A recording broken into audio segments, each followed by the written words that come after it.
말씀을 나누기 전에 잠시 기도하도록 하겠습니다. 하나님 아버지, 늘 언제나 하나님은 우리를 기쁘게 하기 위해서 쉬지도 먹지도 졸지도 아니하신 채 우리를 위해서 일하셨습니다. 사랑하는 딸을 위로하기 위해서, 사랑하는 아들과 함께하기 위해서 쉬지도 먹지도 졸지도 아니하신 채 지금도 일하고 계시는 하나님, 우리가 무엇이라고 늘 우리를 기쁘게 하기 위해서 쉬지 않으십니까? 역사해 주십니까? 아버지, 이제는 우리가 하나님을 기쁘게 하기를 원합니다. 하나님이 나를 기쁘게 하고 내 가정을 기쁘게 하는 것에 초점을 맞춘 신앙이었다면, 이제는 하나님을 어떻게 기쁘게 하는지, 어떻게 할 때 하나님께서 기뻐하시는지 그 본질을 찾기를 원합니다. 아버지요, 우리가 어떻게 할 때 기쁘십니까? 하나님을 기쁘게 하기 위해서는 하나님, 우리가 무엇을 해야 합니까? 어떻게 살아가야 합니까? 주님, 할아버지를 기쁘게 하기를 원합니다. 소원입니다. 이제는 성장하기를 원합니다. 성숙하기를 원합니다. 그래야 돌파가 일어나, 하나님, 내가 어떻게 할 때 하나님 기쁘세요? 하나님 기쁘게 하기를 원해요. 하나님 마음을 시원케 하는 이 기도를 올리기를 원하오매, 아버지, 오늘 말씀을 통하여 하나님을 기쁘시게 하는 진정한 크리스찬의 모습이 어떤 것인지 우리가 깨닫기를 원합니다. 부족한 종에게 말씀을 허락하여 주시옵소서. 내가 나사렛 예수의 이름으로 명하노니 하나님의 말씀을 회방한 어둠의 권세는 다 떠나갈지어다. 하나님, 부족한 종에게 주님의 말씀을 허락하여 주시옵소서. 그리하여 그 말씀을 선포함으로 주님의 말씀이 왜곡되지 않도록, 그리하여 주님이 기뻐하실 수 있도록 종에게 아버지여 겸허함을 허락하여 주시옵소서. 말씀을 허락하여 주시옵소서. 그렇게 하실 하나님을 신뢰합니다. 하나님 감사합니다. 이 모든 말씀 우리 주 예수 그리스도 이름으로 감사하며 기도드립니다. 아멘. 아멘. 하나님께서 여러분을 바라보실 때 참 기쁘다 하셔요. 그걸 느끼십니까? 참 보기에 좋다, 참 예쁘다, 고맙다, 그리고 때로는 미안하다. 그것이 아버지와의 그죠? 인격적인 소통에서 우리가 받을 수 있는 은혜라는 거예요. 그 가운데 여러분의 믿음이, 하나님을 바라보는 시선이 온전해져서 하나님 앞에, 하나님, 내가 무엇을 할 때 기쁩니까? 한번 물어보시기 바랍니다. 하나님, 내가 어떻게 할 때 하나님 행복하세요? 정말 사람을 대면하듯이, 얼굴과 얼굴을 바라보면서 이렇게 얘기하듯이, 하나님이 눈앞에 영이시기 때문에 보이지 않는다 할지라도 오늘 이 주일, 거룩한 주일에 하나님, 뭘 할 때 기쁘세요?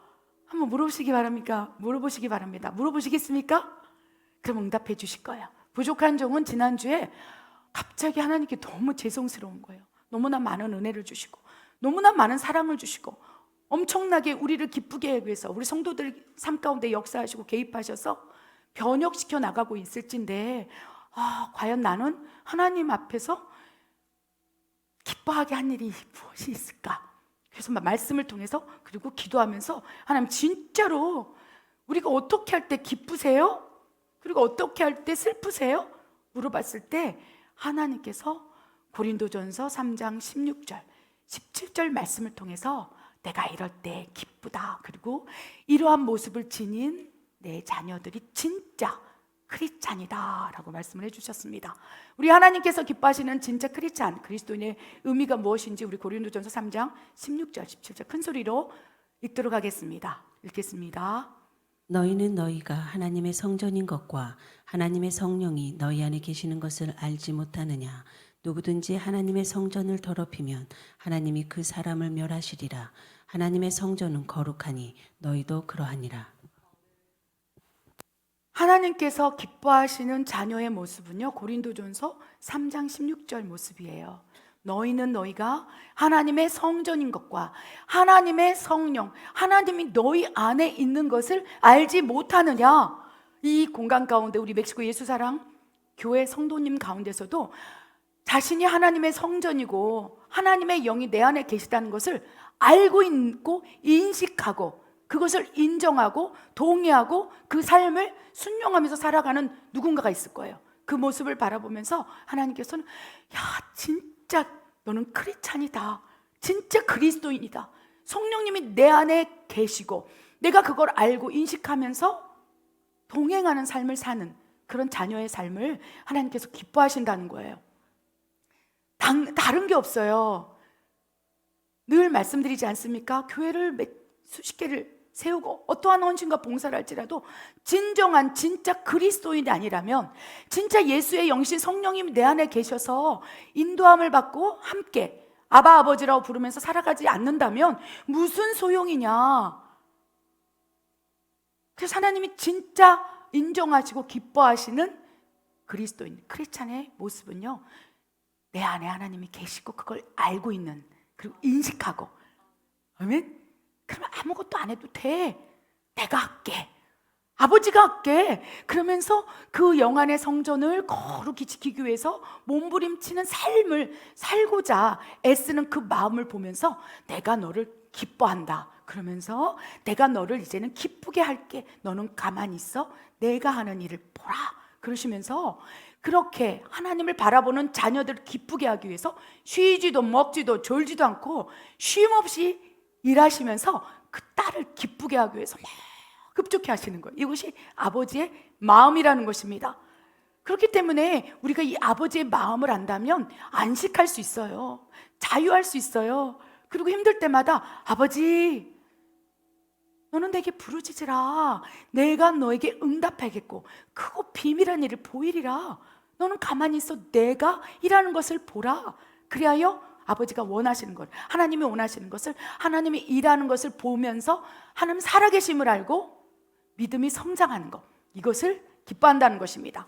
그런데 하나님께서 또 슬퍼하시는 그 모습이요, 고린도서 3장 17절 모습인 거예요.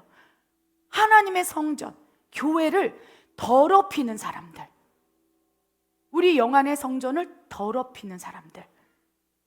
3장 17절에 뭐라고 되어 있습니까? 하나님의 성전을 더럽히면 하나님이 그 사람을 멸하리라. 우리를 하나님께서, 토기장이 하나님께서 친히 빚으셨어요. 우리의 눈을 빚으셨어요. 코를 빚으셨어요. 코를 빚고 생기를 불어넣어서 성령이 함께 하시고 모든 걸 빚으셨어요. 세포 하나를 다 토기장이 하나님께서 빚으셨는데, 하나님의 아버지가 너희가 너희 안에 계신 성전, 하나님의 집, 교회를 더럽힌다면 내가 내 손으로 멸하리라. 하나님이 지으신 창조물을 그 손으로 멸하실 때 얼마나 하나님의 가슴이 갈기갈기 찢어지겠습니까? 하나님이 만드셨잖아요. 교회를 세우셨잖아요. 그 유형적인 교회를 세우셨잖아요. 우리 안에 성전을 세우셨잖아요. 그런데 조건이 무엇입니까? 거룩의 영이신 하나님을 담을 수 없을 만큼 너희 영안의 성전이 더럽혀지고, 또한 유형적 교회들, 우리 건물로 지어진 교회들이 더럽혀진다면 나는 내 손으로 멸할 수밖에 없어. 나는 그렇게 하기를 원하지 않아 라고 아파하신다는 거예요. 그래서 하나님이요, 우리가 어떠한 엄청난 헌신, 충성, 무엇을 막 하나님께 드리고 물질적으로 드리고 그렇죠? 행동적으로 하고 이런 것보다 본질을 찾으라는 거예요. 교회를 거룩히 지키라. 이 부분에 있어서는요, 무형적인 우리 영안에 세워진 성전, 우리 영안에 있는 하나님의 교회를 깨끗하게 세우는 것뿐만 아니요, 유형적인 건물, 이렇게 건물로 지어진 교회를 거룩히 지키는 것까지 포함된다는 거예요. 그래서 너희는 너희가 하나님의 성전인 것과 하나님의 영이 거하는 걸 알지 못하느냐? 그들을 위해서 이 유형적인 교회 건물을 허락한 것을 알지 못하느냐? 이 유형적인 건물, 1층이든 2층이든 지하든 몇만 평이든, 이것은 그 무형의 교회, 우리 안에 있는 성전을 홀로 지키기 어려우니까 함께 예배하고 함께 찬양하고 코인아니오를 통해서 우리의 믿음을 돌파, 성장하기 위해서 건물이 필요했던 거예요. 그리스도인들의 모임, 공동체가 필요했고, 그렇게 하나님께서 하나님의 뜻에 합당하도록 교회를 만들어 가고 있는 거예요. 그런데 어쩌면 우리 성전, 기초단위 우리 안에 있는 교회, 성전이 멸해지고 무너지니까 이 유형적 교회도 이제 무너지기 시작한다는 것입니다. 그래서 예수님께서는요, 분노하기 시작하는 거예요. 진짜 크리스찬들이 어디 있느냐, 진짜 크리스찬들이 모이는 진짜 유형적인 교회가 어디 있느냐라고 말씀하시면서, 너희가 왜 내 교회를 더럽히냐라고 말씀하시면서 예수님께서 막 이제 분노하기 시작하는 거예요. 예수님께서 유형적 건물로 세워진 교회와 종들을 향해서 어떻게 분노하셨는지 우리가 보기를 원합니다. 예수님께서 분노하시는 네 가지 요인에 대해서 우리 마태복음 21장 13절부터 쫙 읽어보기를 원합니다. 읽겠습니다. 그들에게 이르시되 기록된 바 내 집은 기도하는 집이라 일컬음을 받으리라 하였거늘 너희는 강도의 소굴로 만드는도다. 비둘기 파는 사람들에게 이르시되 이것을 여기서 가져가라. 내 아버지의 집으로 장사하는 집을 만들지 말라. 너희 보는 이것들을 날이 이르면 돌 하나도 돌 위에 남지 않고 다 무너뜨려지리라. 예수께서 대답하여 이르시되 너희가 이 성전을 헐라. 내가 사흘 동안에 일으키리라. 아멘. 어떻게 우리가 하나님의 유형적인 교회 무너뜨렸을까요? 유형적인 그 그리스도인들이 모이는 이 건물로 세워진 교회가 무너지기 시작하니까 그 안에 소속된 우리 하나하나가 무너져 간다는 것입니다. 우리 영 안에 있는 성전이 무너지는 게 아니고 유형적인 코이노니아를 이루는 성도들이 무너지고 교회가 무너지니까 무너지는 거예요. 그래서 예수님께서요, 채찍을 두고 막 분노하기 시작했어요. 왜 내 성전, 유형적인 건물로 세워진 교회들을 더럽히느냐? 그러면서 더럽히고 성전을 무너뜨리고 있는 요인에 대해서 마태복음 21장 13절에 이렇게 말씀하고 계시는 거예요. 만민이 기도하는 나의 집, 아버지의 집, 왜 강도의 소굴로 만들었느냐? 사단이 득실득실한다. 어둠이 득실득실한다. 교회 안에 어둠이 있다. 강도의 소굴로 만들었구나. 첫 번째, 성전을 더럽히고 유형적 건물을 더럽힌 그들을 향해서, 교회를 향해서 채찍을 유두르면서 강도의 소굴로 만들어버렸다. 너희가, 여기서 너희가 누구입니까? 가장 먼저 회개할 대상이 있은즉 저와 같은 주의 종인 거예요. 맡겼잖아요, 파수꾼으로. 종들아, 너희는 왜 강도의 소굴로 만들었느냐? 그래서 소경된 인도자가 양들을 쫙 끌고 가니까 같이 그 유형적 하나님이 세우신 교회가 강도의 소굴이 되는 거를 알지 못한 채 계속 끌려가는 거예요. 두 번째, 내 아버지의 집을 장사하는 집으로 만들지 마라. 왜 교회에서 비즈니스가 일어나느냐? 왜 교회에서 재물이 우선되느냐?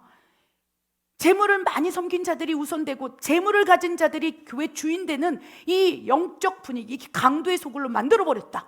그러면서 비둘기를 팔고 그 앞에서, 성전 앞에서 하나님의 영을 섬기는 게 아니라 재물을 섬기고 있는 그 모습을 바라보면서 아버지의 집으로 장사하는 집을 만들었다. 예수님께서 분노하기 시작하는 거예요. 그러면서 채찍을 치시면서, 그리고 막 앞에서 장사하고 있는 걸 다 뒤집어 엎어버린 거예요. 이것이 말씀에 나오지 않습니까? 그러면서 그 분노를 이기지 못하고, 내가 너희 보는 이것들은 날이 이르면, 때가 참에 재난의 시작이 올 때 돌 하나에 돌 위에 남기지 않고 다 무너뜨려 버리리라. 예수님께서 말씀하신 거예요.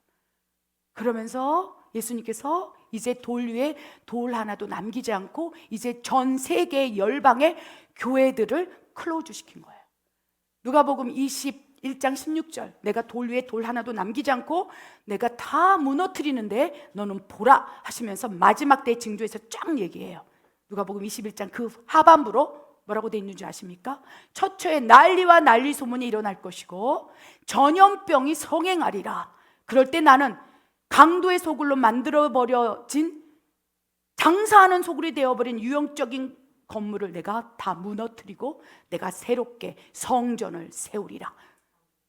3일 만에 내가 성전을 세우리라. 그래서 유형적인 건물로 세워진 그 교회에서 예배드리는 것이 진짜 크리스찬이라고 생각하면서 그렇게 했던 모든 관행을 엎으시고 코로나 바이러스를 허락하신 거예요. 내가 돌 위에 돌 하나도 남기지 않고 이제 내 알곡들을 추릴 거야.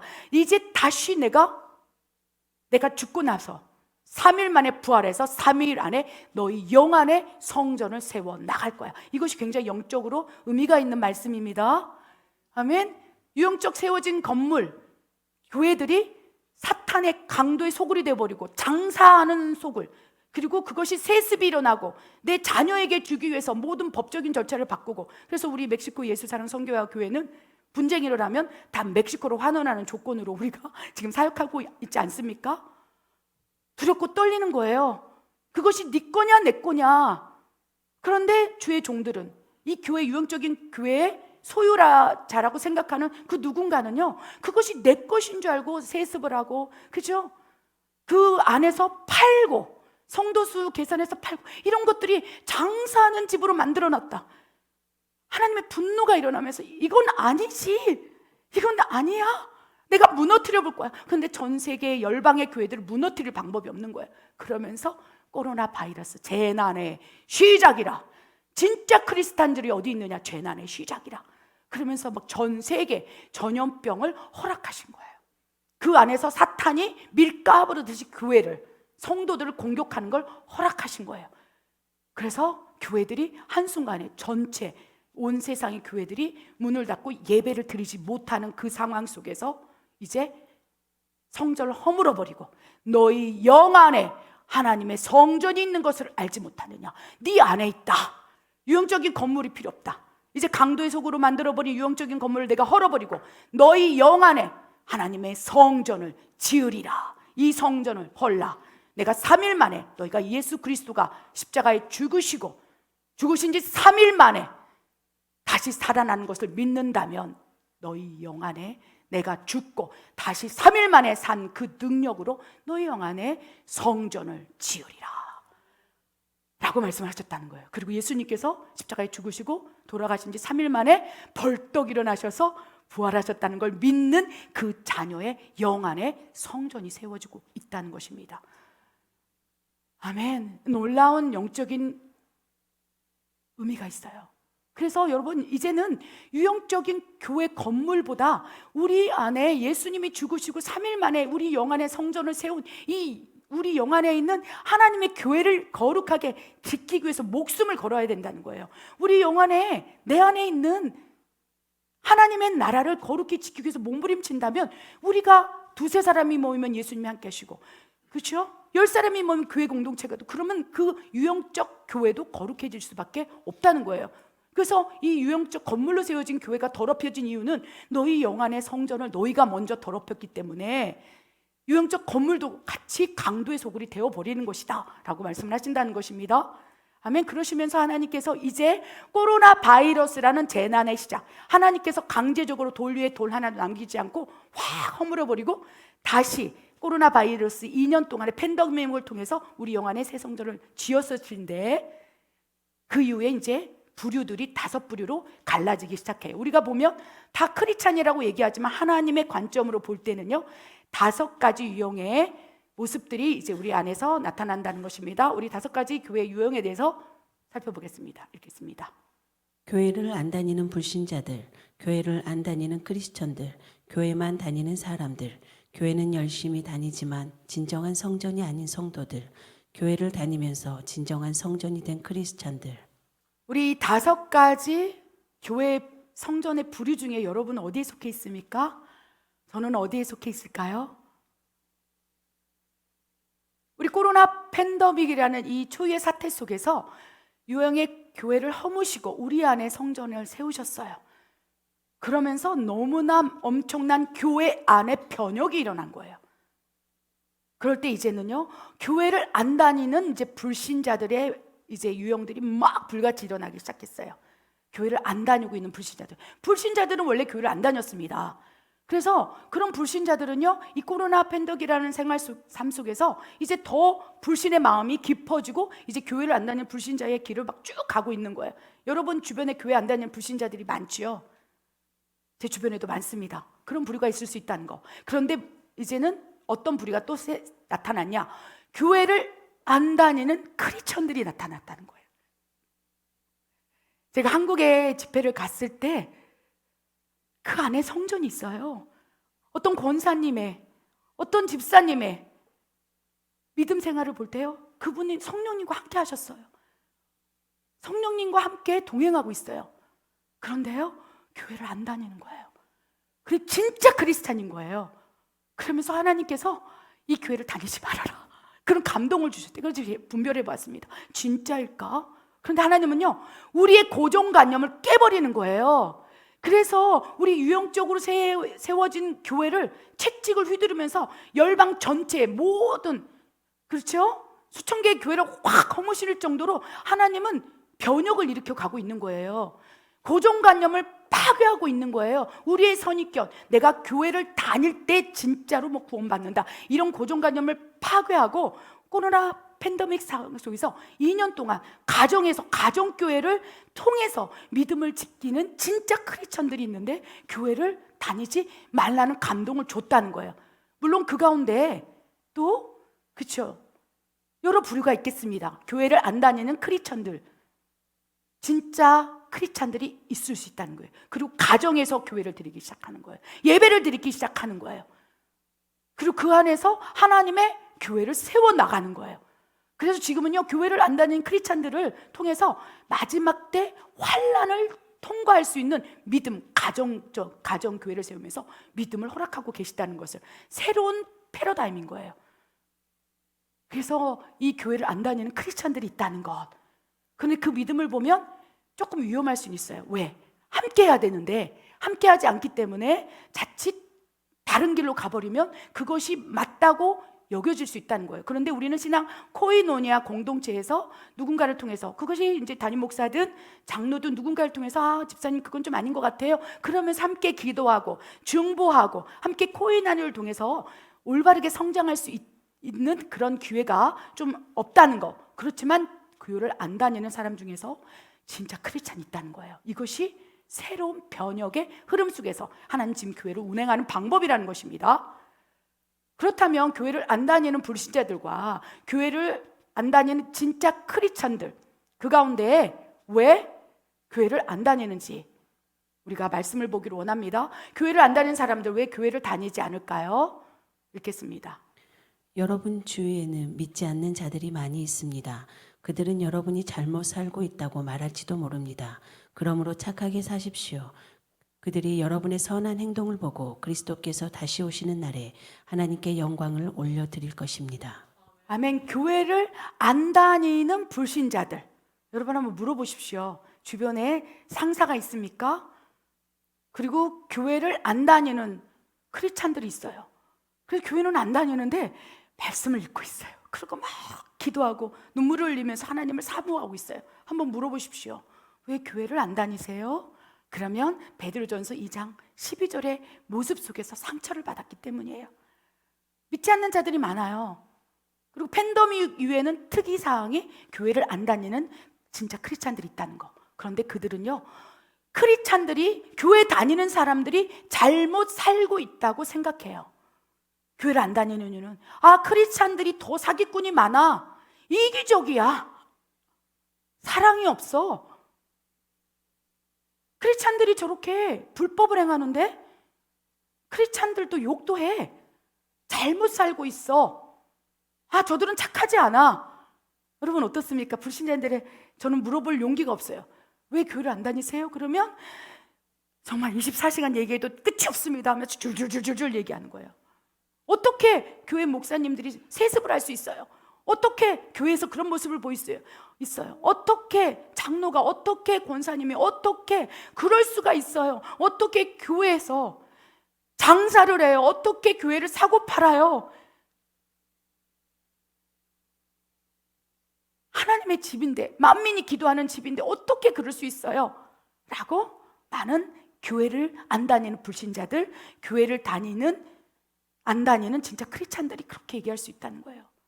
그러므로 착하게 사십시오. 그들이 여러분의 선한 행동을 보고 다시 교회에 나올 수 있도록 본이 되십시오 라고 말씀을 하는 거예요. 우리는 정직하게 교회를 안 다니는 사람들에게 물어봐야 돼요. 왜 안 다녀요? 그 모습 가운데요, 선민의식이 있어요. 나는 구원받은 사람이야. 저 사람들 사탄의 자식들, 사탄이 역사하네. 내가 행동하는 것은 하나님의 역사고, 늘 안 믿는 사람들, 그리고 믿음이 없는 사람들, 나보다 믿음이 연약하다고 생각하는 사람들이 행동하는 것은 다 사탄이 역사하네. 이것이 어쩌면 그들에게 툭툭 던져질 때 엄청난 상처를 받을 수 있는 거예요. 그리고 교회에 충성하고 헌신하는데, 그렇죠? 회사에서 본이 안 될 수 있는 거예요. 딱 교회 간다고 모든 것들 다 내팽겨주고 나머지 남아있는 불신자들이 그 모든 책임을 떠안게 된다면 너무 이기적이야. 어떻게 자기만 생각해? 그러면서 막 주여 주여 외치는 그 모습, 삶과 믿음, 말씀이 함께 가지 못하고 분리된 모습을 보면서 잘못 살고 있어. 저건 아니지. 어떻게 그럴 수 있어? 재물을 섬기지 않는다고 그렇게 얘기해놓고 어떻게 그것을 세습을 할 수 있어? 어떻게 그럴 수 있어? 이러면서 엄청난 상처를 받고 교회를 떠나가는 무수한 무리들이 있고, 믿음은 있으나 이제 나 교회 다니지 않을 거야. 그럴 때 성령께서 얼마나 우시겠습니까? 얼마나 아파하시겠습니까? 내가 너를 위해서 교회를 세웠는데, 너의 믿음을 이제 공동체 안에서 지키게 하기 위해서 교회를 세웠는데, 내 종들을 바라보며 믿는 자들을 바라보면서 그 실족된 모습을 바라보면서 교회를 떠나고 있는 진짜 크리스찬들을 바라보면서 울고 계신 아버지 마음을 우리가 알아야 된다는 것입니다. 그래서 지금은요, 교회를 안 다니는 불신자들과 교회를 안 다니는 크리스찬들에게 다시 돌아올 수 있도록 우리가 어떻게 해야 되느냐, 여기에 우리 하나님의 시선이 있는 거예요. 교회를 안 다니는 사람들 왜 교회 다니지 않는지 여러분 살펴봤습니까? 그렇다면 이제 또 다른 부류를 살펴보기를 원합니다. 교회만 다니는 사람들의 특징, 왜 이들은 교회를 다닐까요? 여러분 지금 우리가 모습 가운데 교회만 다니고 있습니까? 마태복음 7장 26절 27절 그들의 믿음이 어떻게 되는지 말씀 보겠습니다. 읽겠습니다. 나의 이 말을 듣고 행하지 아니하는 자는 그 집을 모래 위에 지은 어리석은 사람 같으니 비가 내리고 창수가 나고 바람이 불어 그 집에 부딪힘에 무너져 그 무너짐이 심하니라. 우리 교회도요, 교회만 다니는 사람들이 있어요. 교회만. 너무 습관이 돼버린 거예요. 교회만 다니는 게 너무 형식이 돼버린 거예요. 어렸을 때부터 쭉 나는 교회, 집, 학교, 회사, 나는 이것밖에 없어. 근데 하나님의 시선으로 보면요, 세상의 사람들이 시선으로 보면 야, 저 사람은 진짜 교회 열심히 다니네. 교회. 그런데 하나님, 너는 아니야. 교회만 다니고 있어. 성전 뜰만 밟고 가고 있어. 안으로 들어와. 내 아들아 내 딸아 안으로 들어와. 왜 성전 뜰 문 바람밤만 하고 다시 돌아서 버리느냐. 그러면서 이들을, 교회만 다니는 사람들의 특징, 여러 가지 이유가 있겠습니다. 뭐 모태신앙이 될 수도 있고요, 누군가에 이끌려서 다닐 수도 있고, 직장 상사가 교회를 끌고 가서 다닐 수도 있고, 여러 가지 다양한, 사랑하는 사람과 결혼하기 위해서, 그렇죠?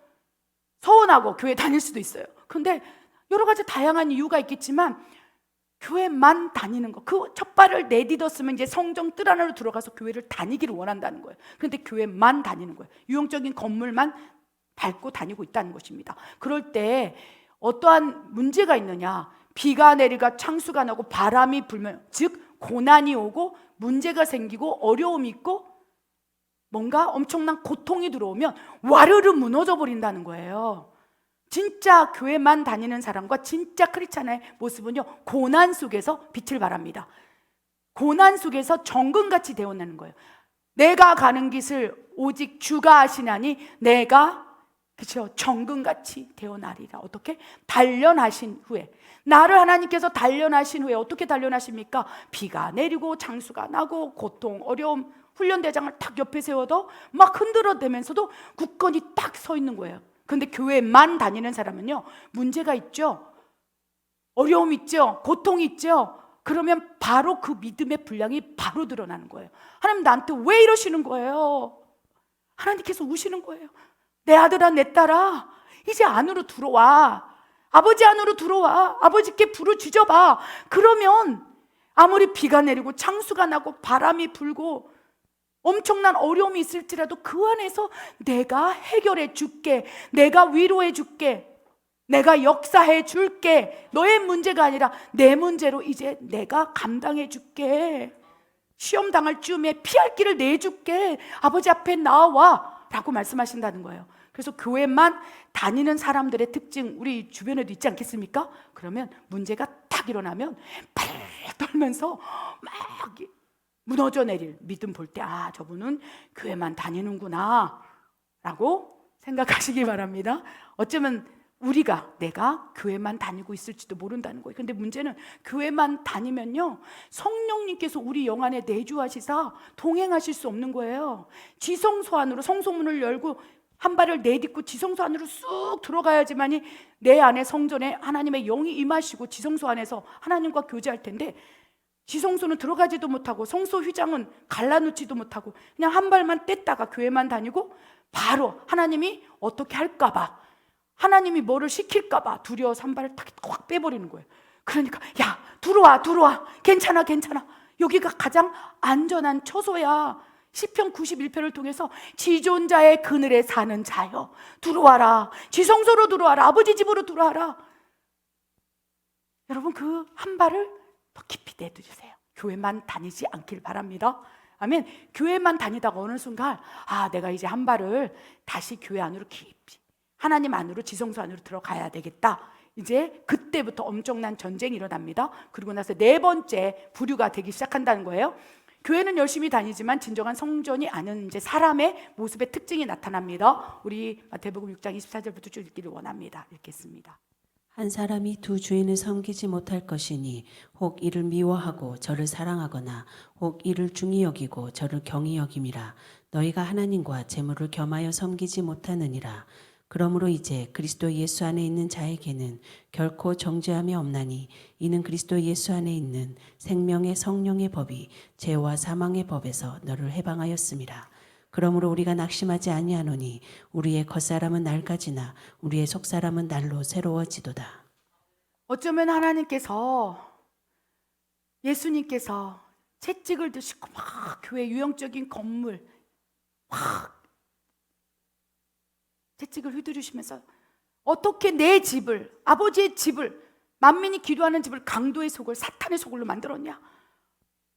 근데 교회 성도들이 바글바글 할 수 있어요. 얼마나 유대인들이 얼마나 하나님을 사랑했습니까? 꽉꽉 찬 거예요. 그래서 유대인들이 예배를 드릴 때는요, 며칠을 걸어서 그 예루살렘 가서 하나님을 만난 그 열심이 특심인 거예요. 회심전 사도 바울의 열심이 얼마나 특심이었습니까? 바글바글한 거예요.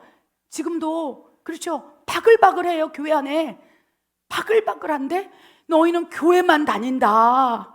교회만 다니는 바글바글 성도들, 하나님 보기에는 진짜 아니야, 가짜야. 그러면서 알곡이 어디 있느냐? 진짜 크리스천이 알곡인 거예요. 진짜 양이 어디 있느냐? 가라지만 있구나. 그러면서 하나님께서 안타까워하시는 거예요. 하나님께서는요, 이제 어떻게 하길 원하냐? 교회만 다니지 말고 이제 교회를 열심히 다녀봐라. 그러면 이제 어떠한 이제 전쟁이 일어나느냐? 세 가지 전쟁이 일어난다는 걸 미리 염두에 두시기 바래요. 그냥 교회만 다니다가 발을 딱 빼지 말고 힘들어하지 말고 교회만 다니는 이제 성도들을 향하여 손을 내밀면서 이제 교회를 열심히 다니게 하면서 이제 진짜 크리스찬 성전이 되게 하기 위해서 하나님이 하시는, 쉬지도 먹지도 졸지도 않고 하시는 일이 무엇인지를 인식만 해도 하나님 기뻐하신다는 거예요. 두 주인을 섬기는 모습이 있을 때 교회만 다니게 돼요.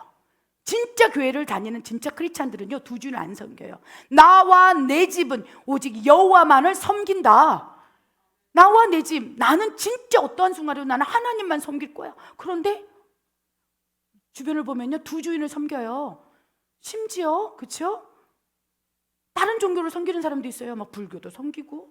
괜찮아, 내가 어떤 종교를 섬기도 내 자유의지에 있어. 그래서 이 가운데 진짜 신이 있다면 나에게 축복 줄 수 있으니까 불교도 다니고 가톨릭도 다니고 다 믿어 나는. 근데 그거는요, 두 주인인 거예요. 그럼 교회만 다니는 사람의 특징, 두 주인을 섬겨요. 그 가운데 강도의 소굴로 만들어버린 그 요인 가운데 교회가 재물을 섬기는 거예요.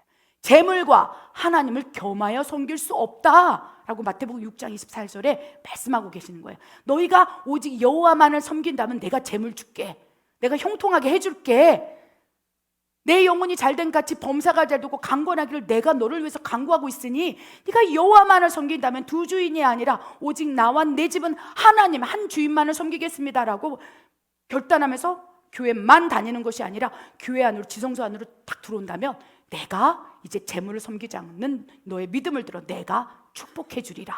무엇을 먹을까 마실까 입을까를 염려하지 말고 내가 열어주리라 라고 말씀하신다는 거예요. 교회만 다니는 사람들의 특징, 두 주인을 섬긴다는 거. 그런데 이제 하나님께서 두 주인에서 한 주인만을 섬기게 하도록 하기 위해서 고난도 허락하실 수 있다는 것을 기억하시기 바랍니다. 진짜 그리스도를 만들기 위해서 하나님이 야, 너 누구를 섬길래? 그러면서 때로는 고난이 허락될 수 있다는 것입니다. 그리고 로마서 8장 1절 2절에 생명의 성령의 법이 이제 통치될 수 있어요. 교회를 열심히 다니니까. 교회만 딱 다니고 나가는 게 아니라 교회를 열심히 다니는 거예요. 새벽 기도도 다니고 철학 기도도 다니고 기도도 열심히 하고 헌신도 열심히 해. 그런데 진짜 크리스찬은 아니에요.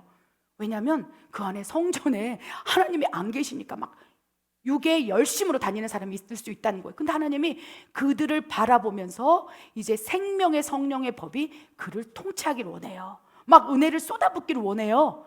그래서 교회를 열심히 다니는 사람 가운데 진짜 크리스찬으로 될 확률이 높다는 거예요. 아멘.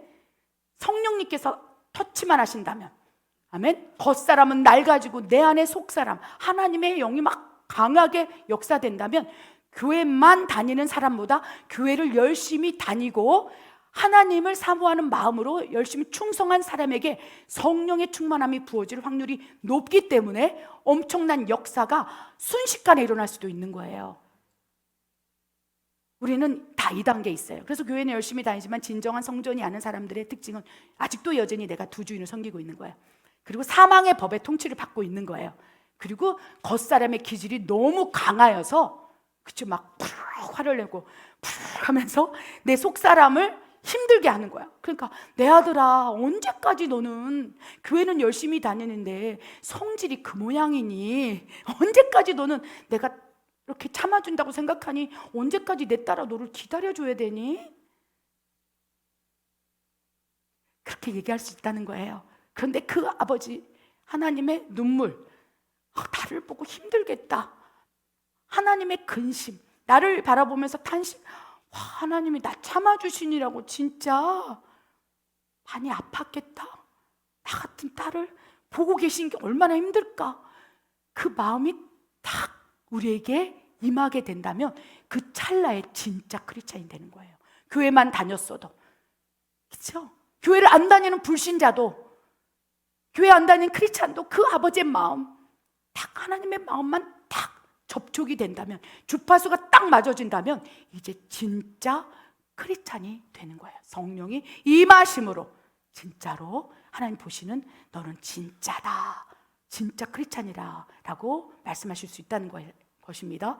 그런데 이제 교회만 다니는 사람보다 교회를 열심히 다니는 사람 가운데 진짜 크리스찬이 될 수 있는 확률이 높다는 것, 그러니까 그 확률 안에 우리는 신앙생활을 해야 한다는 것입니다. 그렇게 될 때 마지막 어떻게 또 삶이 나타나는지 우리 교회를 다니면서 진정한 성전이 된 그리스도의 특징에 대해서 고린도서 2장 15절 말씀 보겠습니다. 우리는 구원받은 자들에게나 망하는 자들에게나 하나님 앞에서 그리스도의 향기니. 아멘. 누군가에게는요, 교회를 다니고 있으나 냄새가 나요. 냄새가 나. 저에게도 세상의 냄새가 물씬 풍길까 봐 두려워요. 저 목사님은 말만 하면 세상 냄새가 엄청 나와. 세상 이야기 물씬 나오고, 주의 종들이. 저도 그렇습니까? 두려워요.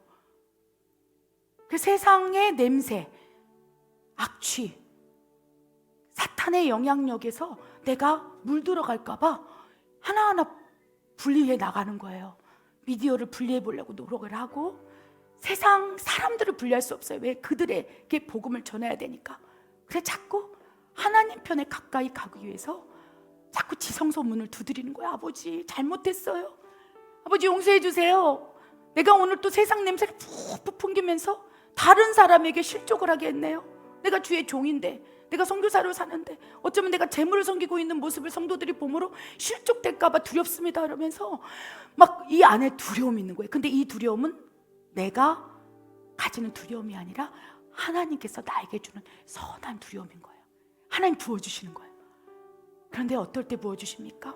하나님, 나 냄새 나게 살고 싶지 않아요.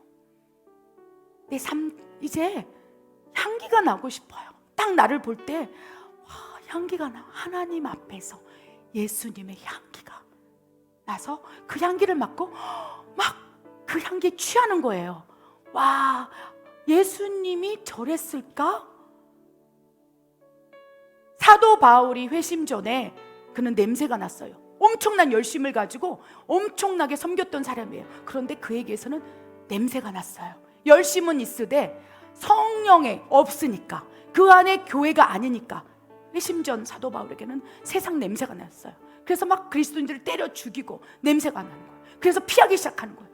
그런데 그에게 성령이 임하심으로 다메섹 도상에서 그렇게 세상의 냄새를 푹푹 풍기면서 그리스도인들을 판단하고 비방하고 교회를 안 다니는 불신자가 되어서 막 교회를 핍박하는 그 사도 바울에게 찾아가시는 거예요.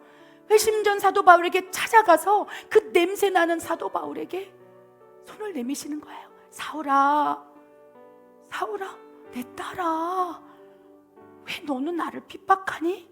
책망하지 않았어요. 찾아가셔서 그 냄새가 풀풀 풍기고, 그럼 망가진 회심전 사도 바울에게 찾아가서 손을 내밀면서 내가 너를 사랑해.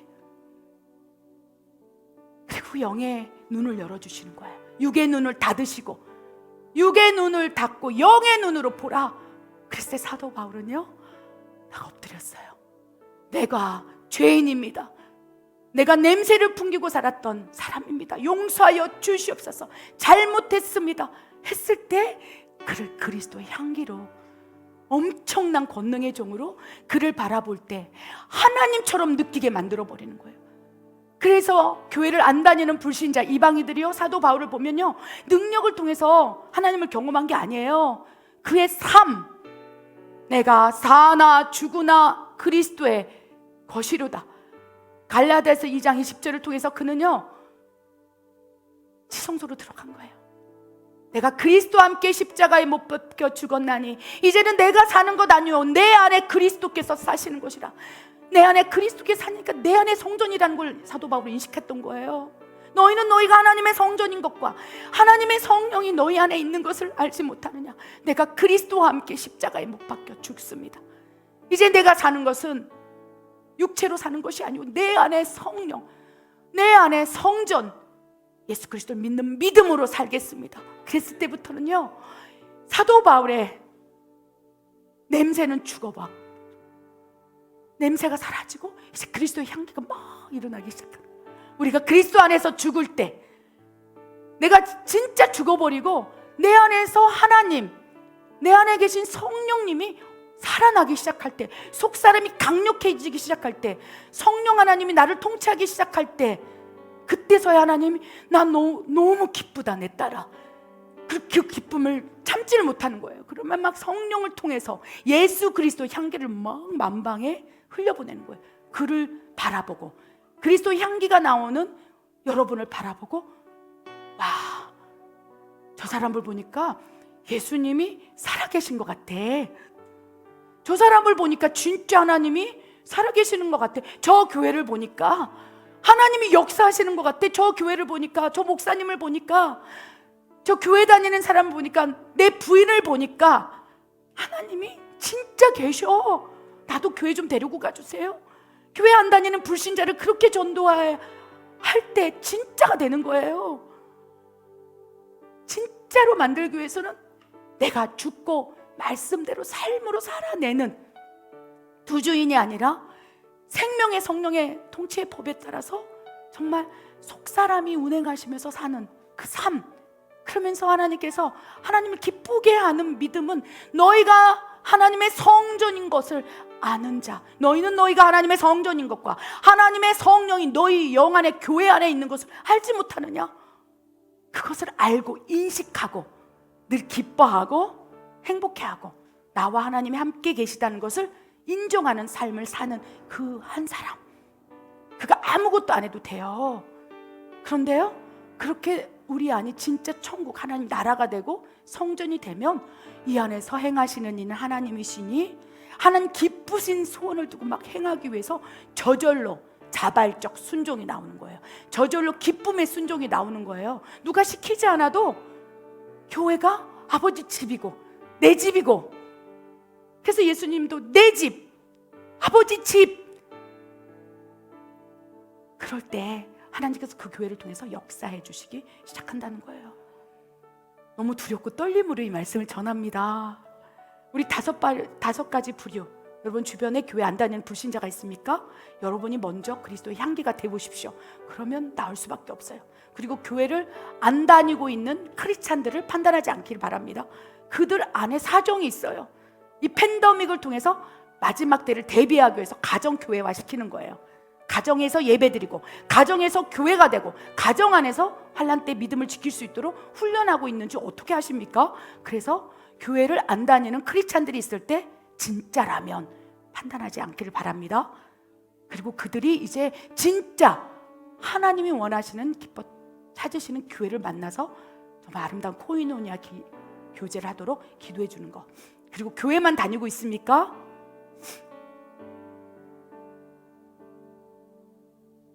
하나님 기다려 주신대요. 그래도 교회 나와줘서 고마워. 교회만 다니고 있는 지가 10년이 됐는데 아직도 떠나지 않고 교회만 다니고 있는 그 딸을 바라보면서, 그 아들을 바라보면서 또 힘들겠다. 오히려 하나님이요, 그 아들을 바라보면서 또 참 힘들겠다. 습관이 되고 형식이 됐고 종교의 영에 휩싸여서 교회만 다니고 있는 그 아들을 더 국률이 봐요. 그래서 내 딸아, 내 아들아, 교회만 다니지 말고 이제 진짜 크리스찬이 되자. 여러분이 진짜 크리스찬이 되시죠? 그러면 향기를 많이 풍기고 다니세요. 냄새가 아니라 향기로. 와, 그러면 그 향기를 맡고 교회만 다녔으나 진짜 크리스찬 된 우리를 보면서 나도 예수님 믿고 싶어요. 그렇게 누군가의 삶을 통해서 진짜 크리스찬을 만난 누군가의 손을 이끌려서 교회 나온 사람들은요, 쉽게 무너지지 않아요. 진짜를 봤기 때문에. 아멘. 그리고 사람을 보지 않고 그 사람 속에 역사한 하나님을 본 사람들은 누가 뭐래도 무너지지 않아요. 그래서 여러분 실족하지 않기를 바랍니다. 교회를 다니는 목적 무엇입니까? 하나님을 믿는 거예요. 그래서 목사를 믿지 않기를 바랍니다. 사람을 보지 않기를 바랍니다. 여러분에게 설령 누군가 실족의 모습을 보인다 할지라도 뛰어넘어서 나와 내 집은 오직 여호만을 섬깁니다. 내가 하나님을 믿습니다. 아직 교회를 다니고 있으나 냄새가 나고 있는 누군가를 통해서 실족하지 않고, 그렇죠? 하나님을 바라보면서 내가 향기로 살아가도록 하겠습니다. 내가 향기가 되도록 이끌어 주시옵소서라고 기도하면서 하나님 앞에 나아가기를 원합니다. 기도하겠습니다. 하나님 아버지, 우리를 기다려주시는 하나님의 인내, 자비, 양선, 그것이 은혜입니다. 누가 나를 이토록 기다려주겠습니까? 내 가족이, 내 자녀가 나를 이토록 기다려주겠습니까? 다 손을 놔버립니다. 이제는 그만할래. 이제는 네 옆에 있는 게 너무 힘들어. 나 이제 안 할래. 그런데 하나님은 그 자녀의 손을 더 꽉 잡으십니다. 사랑하는 내 아들아, 사랑하는 내 딸아, 끝까지 너의 손을 놓지 않으리라. 끝까지 포기하지 않으리라. 아버지, 주님의 손을 잡습니다. 이제 주님의 손을 더 의지합니다. 주님만 바라봅니다.